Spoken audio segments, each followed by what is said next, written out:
AITA for ending things with my wife after she said my mother approved her cheating? I'm Kevin, 37, and I had been married to Olivia for 6 years. Before all this, I would have described our marriage as steady. Not exciting in a movie trailer way, but comfortable. We knew each other's routines. I knew she hated the first sip of coffee if it was too hot, so I would leave her mug on the counter for a minute before handing it over. She knew I always forgot to buy batteries until something stopped working, so there was a drawer in the kitchen filled with them. We were the couple relatives trusted to show up on time and bring the good dessert. That sounds stupid now, but I really thought that kind of normal meant something.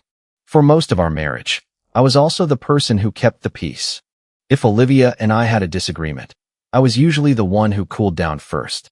If my mother, Carol, said something intrusive, I would sigh and let it go instead of turning it into a bigger conflict. Carol has always had a way of making control sound like wisdom. Marriage takes sacrifice. Family comes first. You don't throw away a good life over pride. Those were her favorite kinds of sentences. I used to hear them as old-fashioned, but mostly harmless. I didn't understand how dangerous they were until she started applying them to my marriage as if she had voting rights. A few months before everything blew up, Olivia started talking differently. Not dramatically. That was part of why I didn't react. She would say things like, "I don't think marriage should mean ownership." Or, "Sometimes people lose themselves inside a relationship." Or, "Do you ever wonder if we're too comfortable?" The first time she said that, we were eating takeout at the kitchen counter.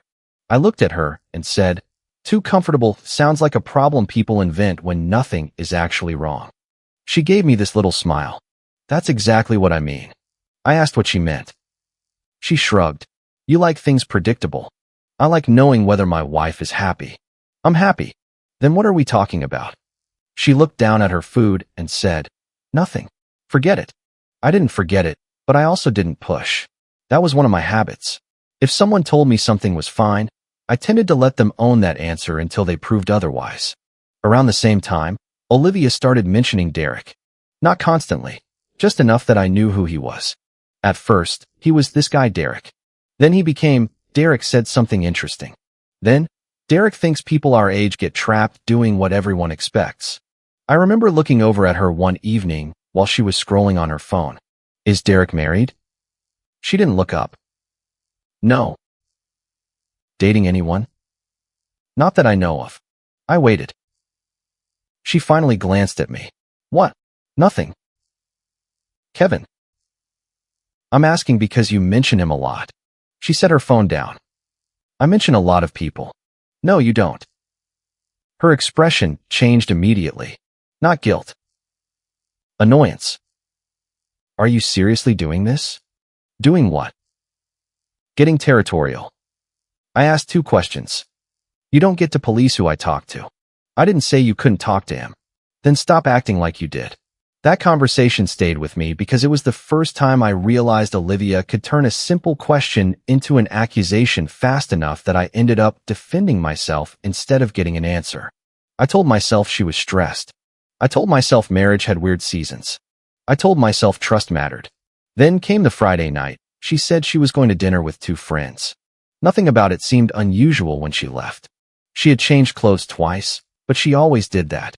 She had gotten her hair done earlier that week, but that wasn't exactly evidence of anything. She kissed me on the cheek on her way out. "Don't wait up." I joked, "I'm 37, not your dad." She laughed. "Good. Then act like it." Around 11, I sent her a text. "You alive?" No response. At 11:40, I sent another. "Everything okay?" She replied a few minutes later. "Yep. Having a good night. Sleep." I did not sleep. At 1:15, I checked my phone again. Nothing. At 2:10, still nothing. At 2:37, the motion notification on our door camera appeared on my phone. I sat up, expecting to see Olivia coming in. Nobody was there. It was just a delivery truck passing close enough to trigger the camera. I remember feeling embarrassed with myself, like I had become some paranoid husband waiting in the dark. So I put my phone down. Olivia didn't come home that night. She came home at 8:12 the next morning. I know the exact time because I had been awake for almost all of it. I was in the kitchen drinking coffee that had gone cold. She walked in wearing the same dress. Her hair was messier than when she left. She had taken off her heels and was carrying them by the straps. She looked tired, but not ashamed. That part mattered. She saw me and stopped. Hey. I stared at her. Hey. She put the heels down near the door. Can we not do the dramatic thing? I actually laughed because I thought I had misheard her. The dramatic thing? She walked into the kitchen and opened the refrigerator. I know you're upset. Where were you? She closed the refrigerator without taking anything. With Derek. There was a long silence. I asked, until 8 in the morning? She looked directly at me. Yes. My stomach dropped. I could hear the refrigerator humming. I could hear a lawnmower somewhere outside. I could hear myself breathing. I said, "Did you sleep with him?" Olivia folded her arms. Yes. I stared at her. There are moments when your brain refuses to move at normal speed. I remember noticing stupid things. A coffee ring on the counter. One of her earrings was missing. There was a tiny mark near her shoulder where the strap of her dress had rubbed her skin. I asked, "Are you serious?" She said, "I'm not going to lie to you." That sentence made something in me go cold. You already lied. I told you I was going out. You told me you were going to dinner with friends. I was. And then. She exhaled. Kevin, I don't want this to become uglier than it has to. I looked at her like she had started speaking another language. You slept with another man and you're worried I might make it ugly? She stepped closer to the counter. It was one night. That's your defense. It's not a defense. Sounds like one. She rubbed her forehead. I needed to feel like myself again. I didn't say anything. She continued. I know how that sounds. No, I don't think you do. I felt invisible. Everything in our life is routine. It's always bills and errands and family dinners and plans. I needed one night where I didn't feel like somebody's wife. I said, then you should have stopped being my wife before you slept with him. Her face tightened. That's such a black and white way to look at it. What color is cheating supposed to be? She flinched at the word. It wasn't about betraying you. You slept with another man. You're making it about ownership. No, Olivia, I'm making it about the vows you made. She shook her head like I was disappointing her. Then she said the sentence that changed the entire situation. Your mom understood. I stopped. What? Carol understood what I was going through. My mother? Yes. I stared at her. You talked to my mother about sleeping with Derek? She looked irritated by the wording. I talked to her about how trapped I felt. And she said what? Olivia hesitated. Then she lifted her chin. She said sometimes people need one night to feel alive again. I felt my pulse in my neck. My mother knew? She knew I was struggling. That's not what I asked. Olivia went quiet. I repeated it. My mother knew you were going to sleep with Derek? She said. She knew I was meeting him. That was worse than I expected. I picked up my phone. Olivia watched me. What are you doing? Calling her. Kevin, don't turn this into a family scandal. I looked at her. You made my mother part of my marriage. Then I called Carol. She answered on the third ring.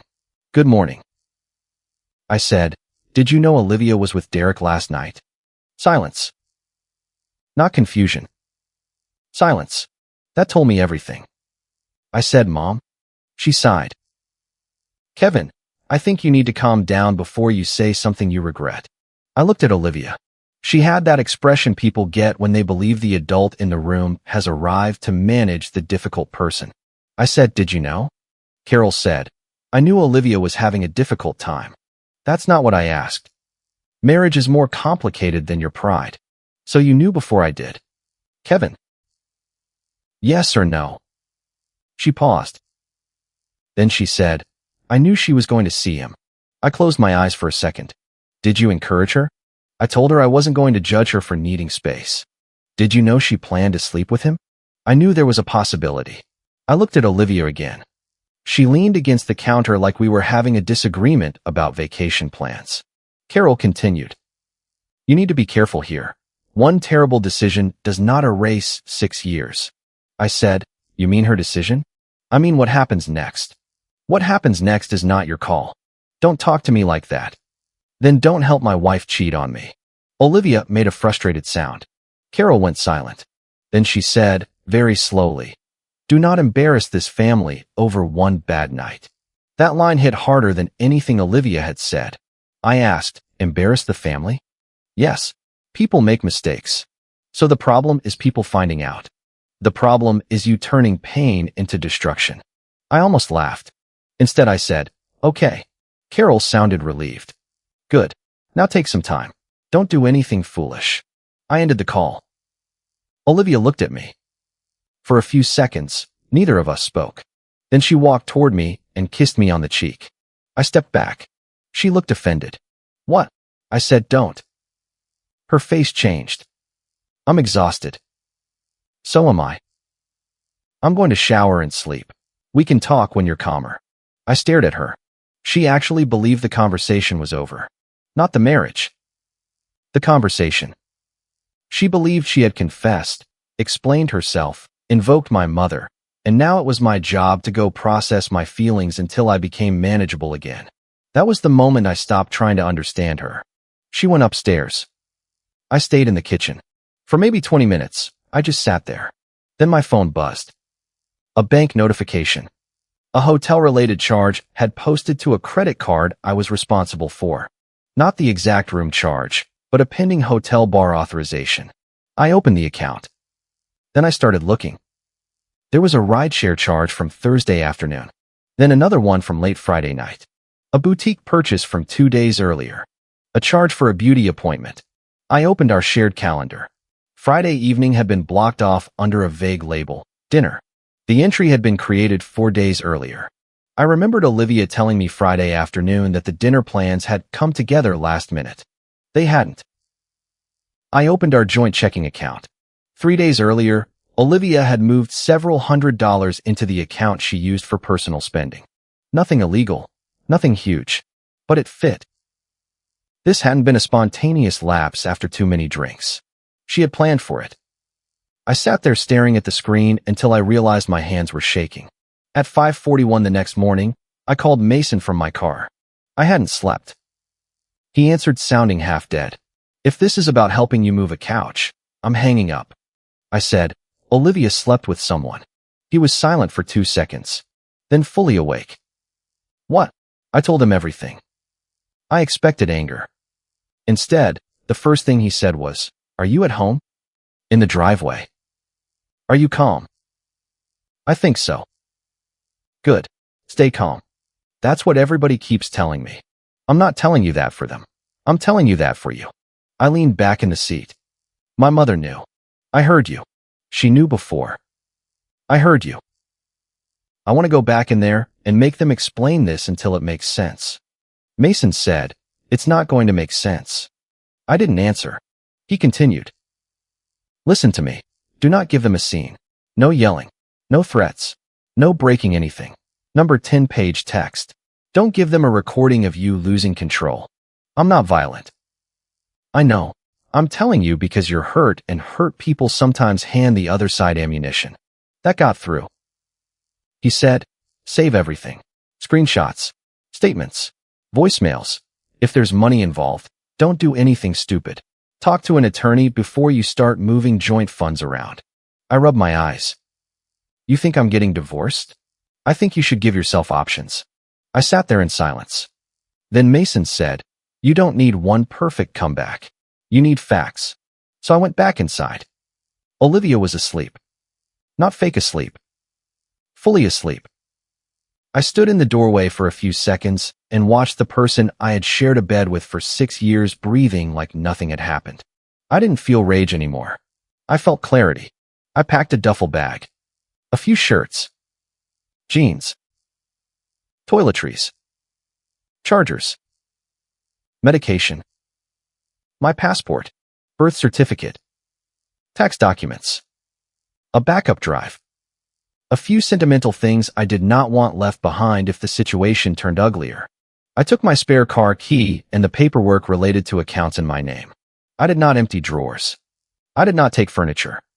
I did not touch her belongings. Then I sat at the dining table and handled the things I could legally and reasonably handle without pretending I was a lawyer.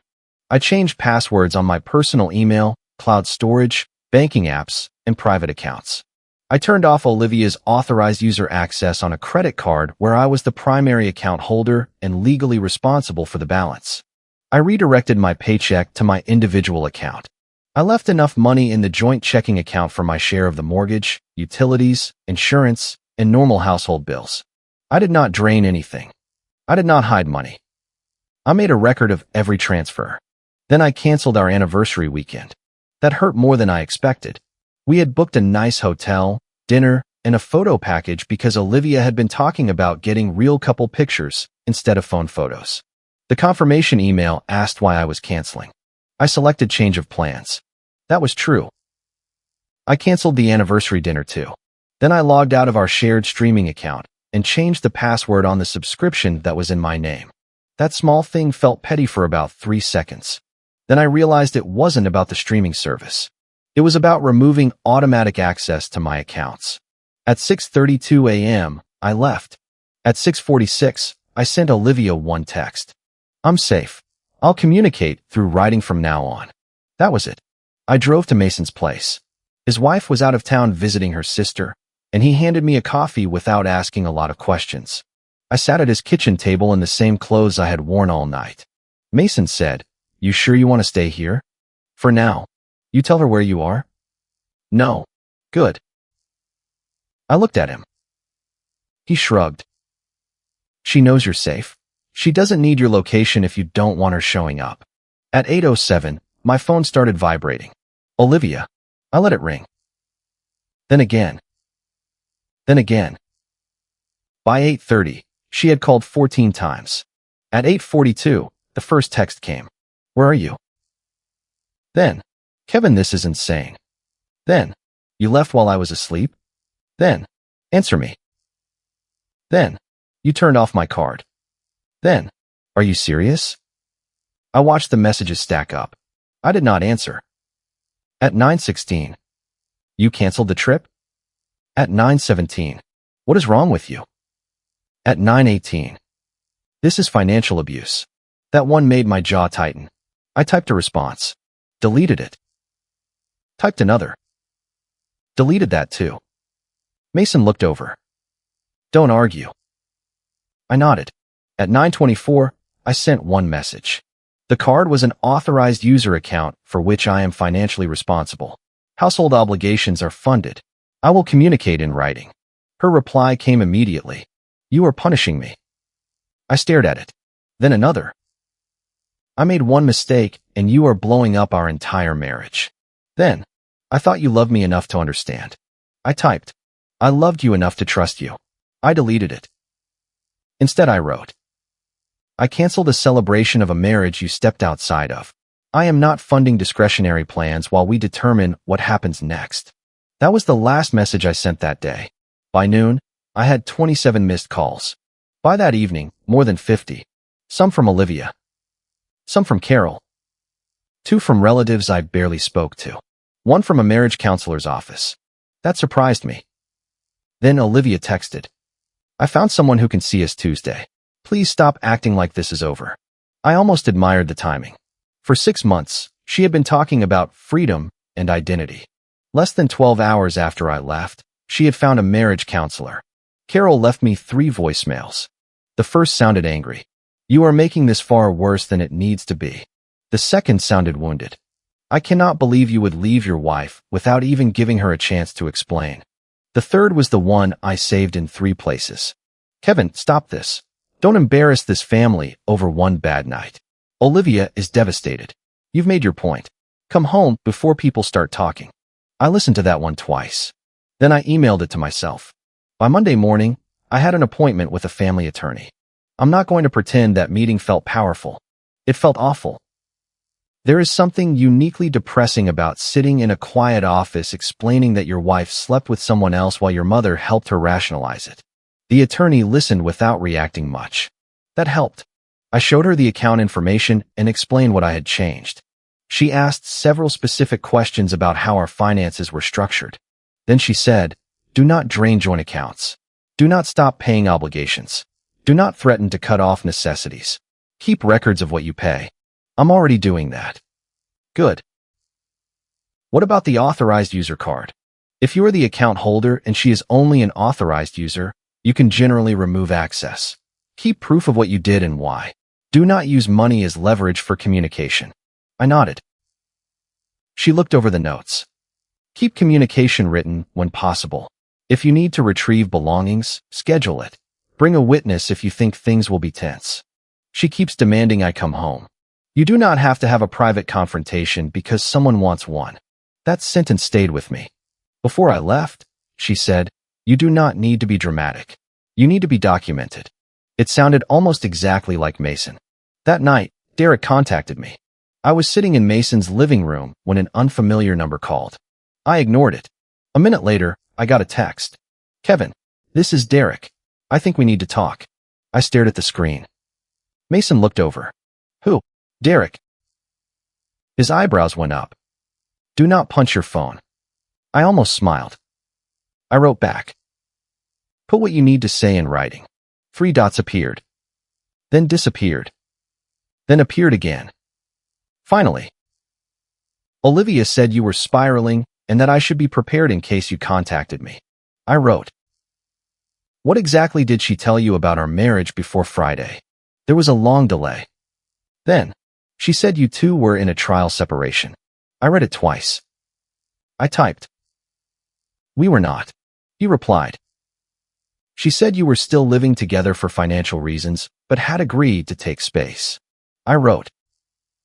We had no separation, no agreement, no open marriage, no permission. His next response took almost 5 minutes. She told me you knew she was seeing me. I felt sick. Not because I suddenly liked Derek. I didn't. He was still a 36-year-old man sleeping with someone else's wife because he had accepted the version of events that made his choices easy. But the situation was different from what I had been told. I wrote. Did she tell you I agreed to her sleeping with other people? Yes. I stared at the answer. Then he added. She said you were having a hard time with it emotionally, but had agreed in principle. I laughed once.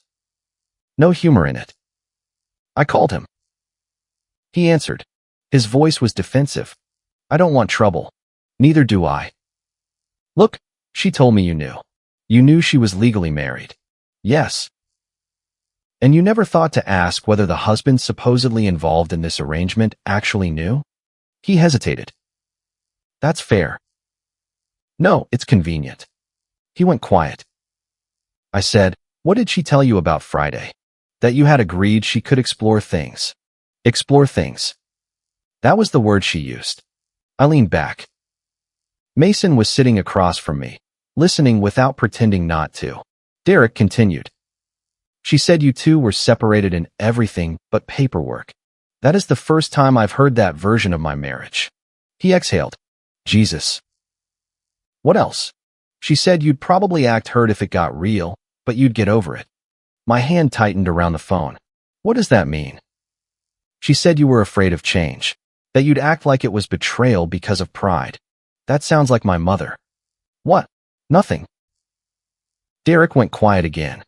Then he said, for what it's worth, if I knew she was lying to both of us, I wouldn't have gotten involved. I said, you still got involved with a married woman. I know. Then own your part. I am. No, you're explaining it. He didn't argue. That was the first useful thing he did. Before the call ended, I asked if he would put his understanding of the situation in writing. He said yes. He sent me a message later that night stating that Olivia had told him we were in a trial separation and that I had agreed she could see other people. I saved it. I did not thank him. 2 days later, Olivia handed me the biggest piece of evidence herself. She had been trying to convince me that Carol had only supported her emotionally. She sent me a long series of screenshots from their texts. Most of them were exactly what I expected. Olivia complaining that she felt trapped. Carol telling her marriage was complicated. Olivia saying Derek made her feel seen. Carol saying she shouldn't throw away 6 years for excitement. Then, halfway down one screenshot, there it was. Carol. Do what you need to do, but don't let Kevin make this public. The timestamp was Thursday night. The night before Olivia slept with Derek. I zoomed in. Read it again. Then I scrolled upward enough to understand the context. Olivia had written, "I think I'm going to see him tomorrow. I need to know what it feels like to make a choice just for me." Carol had replied, "I'm not going to tell you how to live. Just be smart." Olivia, "If Kevin finds out, he'll act like I destroyed everything." Carol, "He gets that from his father. Everything is a moral emergency with men when their pride is hurt. Then, do what you need to do, but don't let Kevin make this public." I felt something break in me that had nothing to do with my marriage. My mother had not merely minimized the affair after it happened. She had known before. She had warned Olivia about me finding out. She had helped frame my future reaction as a pride problem before I even knew there was anything to react to. I saved the screenshot, then saved it again somewhere else. Olivia texted 10 minutes later. "Do you see now?" She was trying to keep me from making a mistake. She wasn't encouraging anything. I wrote, "I see it clearly." She replied, "Then come home." I did not answer. 3 days later, Sabrina called. She's my cousin. We were never especially close, but she's one of the few people in my family who can ask a hard question without turning it into a performance. She started cautiously. "Can I ask you something without you biting my head off?" "You can ask. Did you really disappear without telling Olivia where you were?" I told her I was safe. "That's not exactly what I asked." "No, I did not tell her where I was staying." "Okay." There was a pause. Then she said, "I thought that was cold. I can live with that." "Kevin." "What?" "Something feels off." I waited. She continued, "Your mom says Olivia made one mistake, came home immediately, told you the truth, begged for counseling, and you responded by cutting her off financially and disappearing." "That's the version?" "Yes." "What did Olivia say about Derek?" "That it was one bad night." "Did anybody tell you she planned it?" Silence. "No." "Did anybody tell you mom knew before?" Another silence. "What do you mean knew before?" "She knew Olivia was going to meet him. Before Olivia went." "Yes." Sabrina took a breath. "Are you sure?" "I have it in writing." That was when her tone changed. "What exactly does it say?" "I'm not reading everything over the phone." "Fair." She paused, then said, "They want to do brunch Sunday." I laughed. "What?" "At your aunt's house. Everyone together. No sides. Talk like adults." "That sounds like mom." "She says it needs to happen before this gets worse." "It already happened." "I know." "You going?" "Yes." I thought for a second, then said, "I'll go." Sabrina sounded surprised. "You sure?" "Yes." "Why?" "Because I'm tired of people discussing my marriage without me." Sunday morning, I almost changed my mind. Not because I was afraid of the confrontation, because I knew exactly what it was going to be. An ambush wrapped in paper napkins and coffee. I parked down the street and sat in my car for a minute. I had the important documents on my phone. A few printed bank records showing household obligations were still being paid. The screenshot from Carol. The voicemail. Derek's written statement. Not a dramatic binder. Not a stack of evidence. Just enough to stop the lies. When I walked into the backyard, everyone went quiet for half a second. Then people started pretending they hadn't been talking about me. There were folding chairs around 2 tables. Coffee. Fruit. Egg casserole. Paper plates. It looked painfully normal. Olivia was sitting beside Carol. That told me everything. She stood when she saw me. For 1 second, she looked genuinely relieved. Then she remembered she had an audience. Her face crumpled. "Kevin." I didn't move toward her. "Olivia." Carol stood too. "Thank you for coming." I looked at her. "I'm here." She gestured toward a chair. "Sit down. Let's try to behave like a family." I sat across from them. Sabrina was 2 seats to my left. There were maybe 8 other relatives. Nobody knew where to look. Carol started. "First, I want everyone to understand that this is not about choosing sides." I almost smiled. Of course it was. She continued. 2 people are hurting. A marriage is in crisis. The worst thing we can do is turn private pain into public humiliation. Olivia wiped her eyes. I said nothing. Carol looked at me. Kevin, you left without warning. I said, I sent a message that I was safe. That's not the same as talking to your wife. Olivia spoke. He wouldn't even let me explain. I looked at her. You explained Saturday morning. No, you interrogated me. I asked where you spent the night. Her mouth tightened. You know what I mean. I did. She wanted a second conversation after she realized the first one had consequences. Carol said, this is exactly what I mean.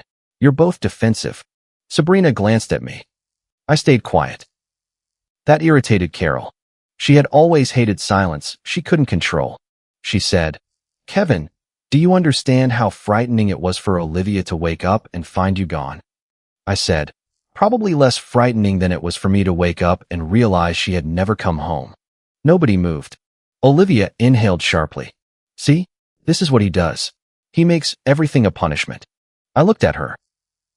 You slept with Derek. I know what I did. Do you? Her eyes flashed. Yes, Kevin. I made a mistake. You planned it.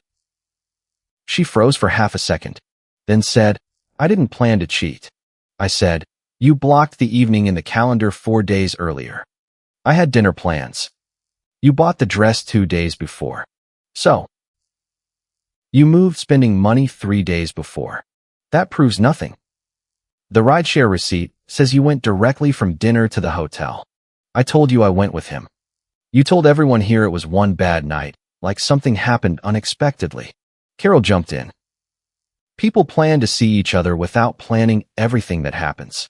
I looked at her. You would know. The table went silent. Carol's face hardened. Excuse me. I said, you knew she was going to see him. Olivia spoke quickly. She knew I was upset. That's all. Sabrina turned toward Carol. Did you know before? Carol did not answer Sabrina. She looked at me. This is unnecessary. That was the moment I knew I had been right to come. They had expected me to defend leaving. They had not expected to defend what happened before I left. Olivia started crying. Not fake crying, exactly, but controlled crying. The kind where the person can still monitor the room.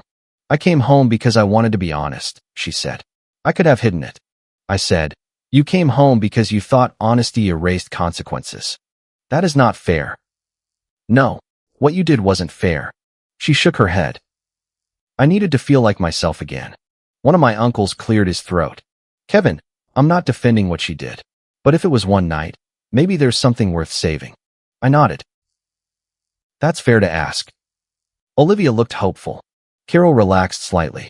Then I said, Olivia, do you want to tell them what you told Derek about me agreeing to a trial separation? Her face changed. Completely. The crying stopped. Nobody spoke. I asked again. What did you tell him? She looked at Carol. That look said more than anything she could have said. Carol jumped in. Derek is irrelevant. I said no. He's the person she slept with. He has every reason to lie. I looked back at Olivia. Did you tell him we were separated? She swallowed. It was complicated. Sabrina said, that's a yes. Olivia turned toward her. You don't know what our marriage was like. Sabrina said, I'm asking a simple question. Olivia looked at me again. I told him we were emotionally separated. I said, you told him we were in a trial separation. That's basically what it felt like. To you. She said nothing. I took out my phone. Carol's expression changed. Kevin, don't. I looked at her. Don't what? Turn this into a courtroom. You invited witnesses.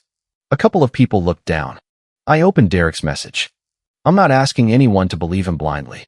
But this is what he wrote to me after he learned we had never agreed to separate. I read only the relevant part. He had been told Olivia and I were in a trial separation. He had been told I knew she was seeing him. He had been told I had agreed she could explore another relationship. Olivia said he's protecting himself. Maybe partly. I looked at the rest of the table. He is still responsible for getting involved with a married woman. I told him that. But his bad judgment does not make Olivia's lie disappear. Carol said, this is humiliating. I turned toward her. For who? She stared at me. I opened her voicemail. Kevin. I hit play. Her own voice came out of my phone. Kevin, stop this. Don't embarrass this family over one bad night. Olivia is devastated. You've made your point. Come home before people start talking. Nobody said anything after it ended. I looked at Carol. That was after I left. She folded her arms. I was trying to save your marriage. I know. She frowned. I said, now let's talk about before. I opened the screenshot Olivia had sent me. Her eyes widened. That was when she realized exactly what I had. I read the messages. Not the whole thread. Just enough. Olivia, I think I'm going to see him tomorrow. I need to know what it feels like to make a choice just for me. Carol, I'm not going to tell you how to live. Just be smart. Then the final line. Do what you need to do, but don't let Kevin make this public. Nobody moved. It was one of the quietest moments of my life. Sabrina looked at Carol. Did you know before Olivia went there? Carol's mouth opened, then closed. Sabrina asked again. Did you know? Carol said, I knew she was in an emotional state. That's not what I asked. I almost laughed at the symmetry. Sabrina continued. Did you know she was planning to see Derek before she went? Carol looked around the table. For the first time in my entire life, she had no useful sentence. Olivia spoke for her. She was trying to keep me safe. Sabrina turned toward Olivia. By telling you not to let Kevin find out. That's not what she meant. What did she mean? Olivia shook her head. This is exactly why we didn't want this public. People judge things they don't understand. I said, no, you didn't want it public because the story only works if I'm the one who looks unreasonable. Carol snapped. You are being unreasonable. There it was. The real thing. Not fear. Not sorrow. Anger that I had refused the role she assigned me. I looked at her. You wanted me to come home quietly. Yes, because you were married. You wanted me to absorb it. I wanted you to act like an adult. I did. I left before I said something I'd regret. I kept paying my obligations. I got legal advice. I communicated in writing. You cut her off. No. I pulled up the statements. I removed her as an authorized user from a credit card I'm responsible for. I moved my paycheck to my individual account. I continued funding my share of the mortgage, utilities, insurance, and household bills. Carol looked away. I continued. I canceled a vacation. I canceled a dinner. I canceled a photo package. Olivia said, you did that to punish me. I looked at her. No, I stopped paying for celebrations of a marriage that was under active collapse. Her face went red. You wanted me scared. No. Yes, you did. I wanted distance. You wanted control. I almost responded too fast. Then I stopped. That was the trap. Every boundary became control. Every consequence became abuse. Every objection became ownership. I said, you were free to make your choice. I'm free to make mine. Olivia stood. So that's it. 6 years means nothing. I looked up at her. 6 years is why I'm not screaming. She stared at me. I continued. 6 years is why I didn't empty accounts, destroy your things, call your friends, or try to ruin you. 6 years is why I'm sitting here calmly instead of pretending none of this happened. Her eyes filled again. You're so cold. No, I'm done arguing with people who keep changing the definition of what they did. Carol stood too. You will regret breaking your home over pride. I looked at her. This is not pride. Yes, it is. No, pride would be pretending I'm fine because I'm afraid of people knowing my wife cheated and my mother helped her hide it. Carol looked like I had slapped her. I didn't enjoy that. That surprised me. I had imagined feeling satisfaction if the truth ever landed on her. Instead, I mostly felt tired. Sabrina said, Carol, you need to stop. Carol turned toward her. This is between my son and his wife. Sabrina said, you made it between you and them when you told Olivia to keep it from him. Carol's face tightened. I did not tell her to cheat. No, Sabrina said. You just told her to do what she needed to do and make sure Kevin didn't make it public. Nobody came to Carol's defense. That seemed to hurt her more than anything I had said. Olivia sat back down. She looked small suddenly. Not innocent. Just smaller. She said, I wanted us to go to counseling. I said, after I left. That doesn't mean I don't want to fix this. You also told Derek I would get over it. Her eyes snapped up. He told you that? Yes. She looked away. I said, he also said he's done. She looked at me. What? He told me he doesn't want further involvement after learning you lied about our separation. Her face went blank. That was the first time I saw real panic. Not because she had lost me, because she had lost both outcomes. She had expected to keep the stable marriage and the exciting possibility. Instead, both men had stepped away. She said, "You talked to him behind my back?" I stared at her. The absurdity of the sentence was so complete that even one of my relatives made a small choking sound. I said, "I asked the man who slept with my wife what my wife told him." Olivia pressed her lips together. Carol said, "This is enough." I agreed. "Yes, it is." I stood. Olivia stood immediately. "Kevin, wait." I picked up my phone.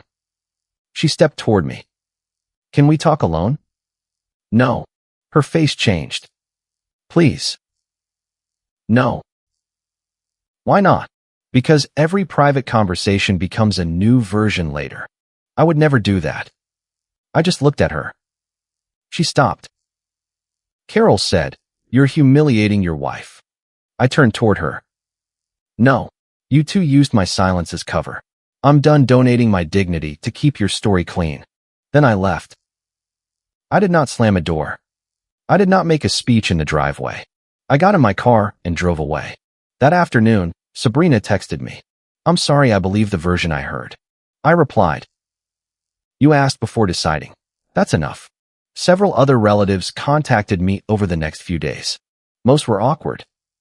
A few apologized. One said I should still try counseling because marriage was hard.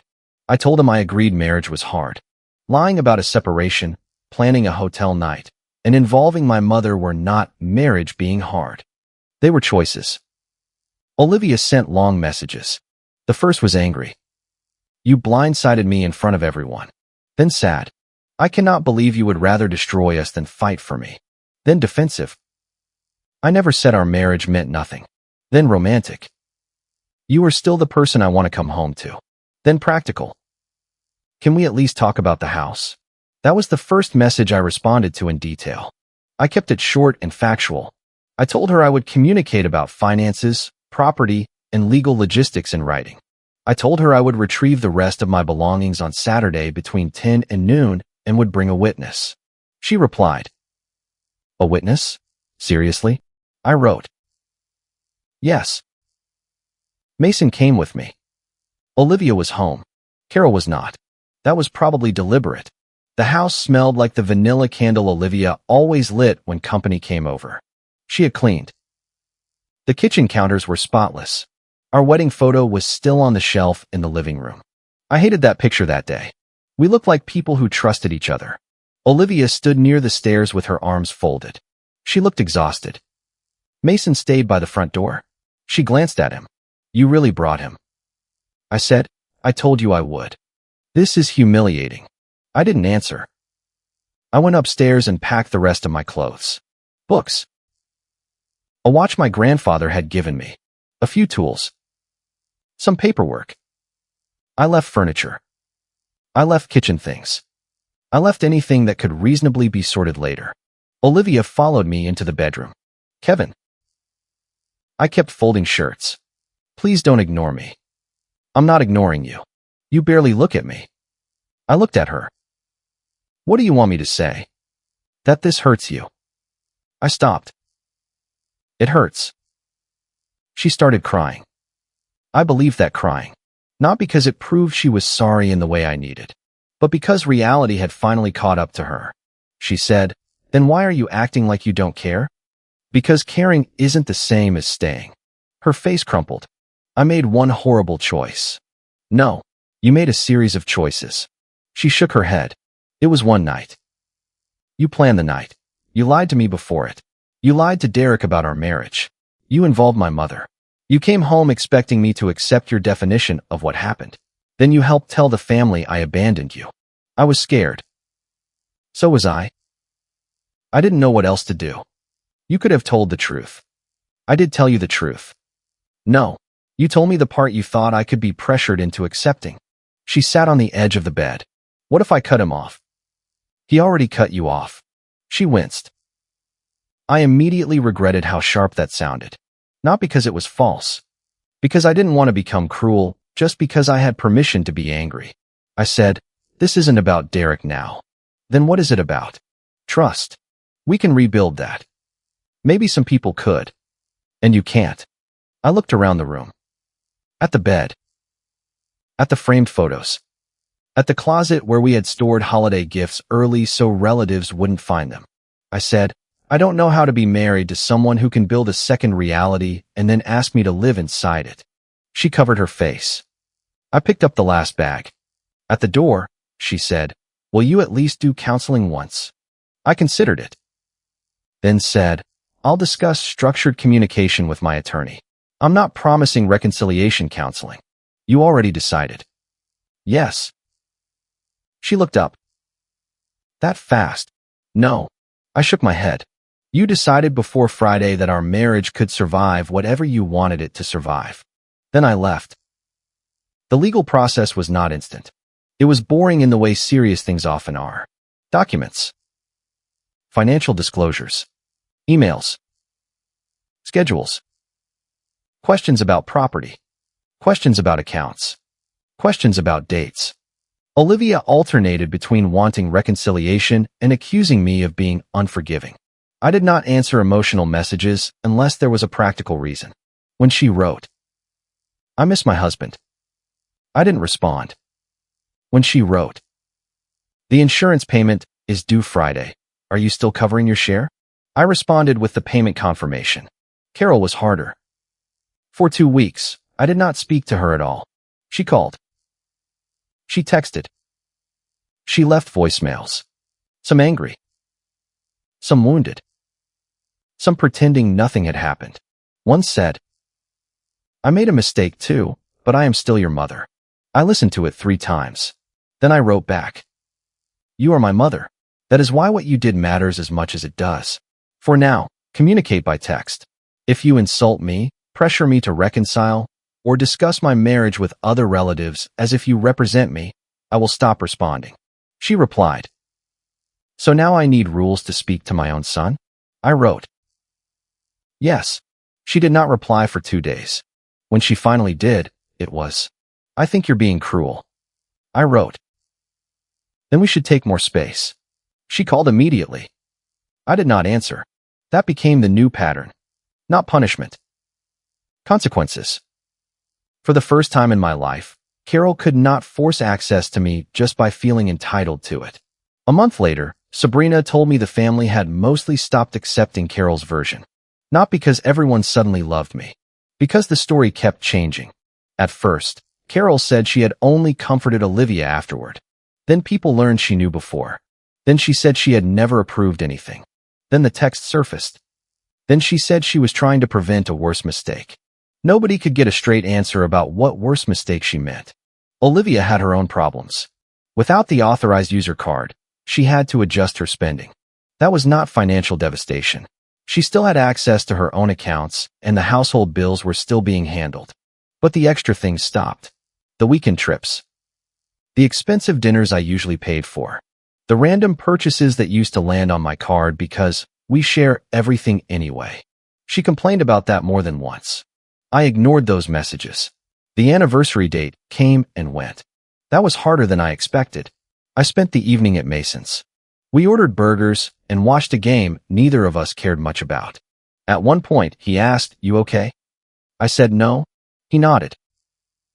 Good answer. I looked at him. He said, "People keep asking that like there's one right response." I laughed. That was probably the first real laugh I had managed in weeks. Later that night, Olivia texted me a picture from our wedding. Under it, she wrote, "We were happy." I stared at the picture for a long time, then wrote, "Yes, we were." She replied, "Doesn't that matter?" I typed several answers, deleted all of them. Finally, I wrote, "It mattered. It still matters. It just doesn't erase what happened." She did not respond. A few days later, Derek sent one final message. He said Olivia had contacted him again asking to meet. He had declined. He wrote, "I should have asked more questions. I believed what worked for me. That part is on me." I appreciated the sentence without absolving him. I wrote, "Understood." That was the last contact we had. The separation moved forward. Eventually, so did the divorce filing. When Olivia was formally served, she called me 14 times. I answered none of them. Then she wrote, "So this is really what you want?" I responded, "Yes." That was the hardest word I had typed in months. Not because I doubted what happened. Because 6 years is 6 years. You don't erase morning coffee, birthdays, dumb arguments about towels, family holidays, private jokes, and thousands of ordinary nights just because the ending becomes ugly. Those memories stay. They just stop being a reason to remain somewhere that no longer feels safe. A few months after the brunch, Carol asked to meet. Not at my place. Not at hers. Somewhere neutral. I agreed. She looked older than I remembered. For once, she did not start with advice. She said, "I thought I was helping." I looked at her. "How?" She folded her hands. Olivia was talking like she might leave. I thought if she got whatever this was out of her system, she would realize what she had. I sat there in silence. She continued, "I didn't want your marriage destroyed. So you helped her test drive destroying it quietly." Carol winced. "That's not fair. It's exactly what happened. She was going to do what she wanted either way. Then you could have told me. I didn't want to be the reason your marriage broke. You chose to be the reason I couldn't trust my own mother." She looked down. For a long time, neither of us spoke. Then she said, "I was afraid of what people would think." There it was. Finally. Not wisdom. Not sacrifice. Fear. I said, "That part one believe." She looked at me. "I'm sorry." It was not a full apology. There were still explanations wrapped around it. Still excuses. Still a part of her that believed the real tragedy was that everything became public. But it was more honesty than she had given me before. I said, "I'm not cutting you out forever." She looked relieved. I continued, "But you don't get to manage my relationships anymore. You don't get to speak for me. You don't get to call my boundaries pride because they make you uncomfortable." Her mouth tightened. Then she nodded. "I can try. That's all I'm asking." We did not hug. That would have been too easy. We left separately. Olivia and I never reconciled. We had a few calm conversations as the divorce moved forward, mostly because practical things still had to be handled. She apologized more clearly eventually. Not in a way that repaired the marriage, but in a way that told me she finally understood why one night had never been the whole problem. She said, "I thought if I could control the meaning of it, I could control the damage." I said, "That's probably the most honest thing you've said." She looked at me. "I really did think you'd forgive me." "I know. I thought you loved me enough." "I did love you." She started crying.